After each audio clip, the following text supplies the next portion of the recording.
Vous avec une agrafeuse et vous êtes? Alors, Nathalie Pion, moi je suis chef de projet sur l'exposition, D'accord. c'est-à-dire que j'ai suivi sa conception, son montage, montage budgétaire, administratif, scénographique, jusqu'à sa conception, jusqu'à sa fabrication, sa mise en œuvre et donc son ouverture. Combien de temps il faut pour réussir à monter une exposition comme celle-là?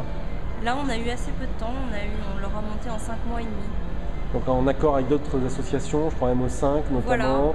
Voilà. Vous-même, vous avez un fonds au Musée des Arts et Métiers avec des, Absolument. voilà, des objets. Donc je discutais tout à l'heure, voilà, on parlait de scénographie.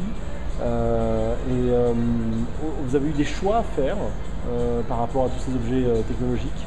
Il y a eu des choix à faire en termes de contraintes par rapport à l'espace et en termes de mise en exposition pour rendre toutes ces machines jouables.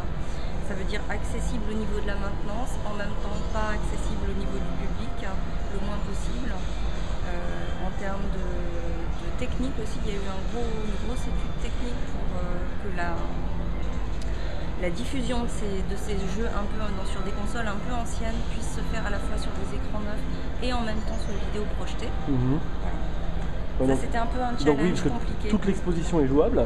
Pratiquement toute l'exposition est jouable. En tout cas, il y a 24 postes de jeu, plus des bornes d'arcade. Et qui sont branchées sur des vraies machines d'époque? Absolument. On joue sur les véritables machines que l'on voit exposées là où je me trouve, sur le centre de la table. Voilà, exactement. Vous avez une préférence? Oui, il y en a une qui vous plaît, quelque chose qui vous rappelle, je sais pas, un souvenir ou autre, une préférée? Alors moi, ma préférée quand même, ça reste la Magnavox Odyssey tout au début, parce que je suis pas une joueuse du tout.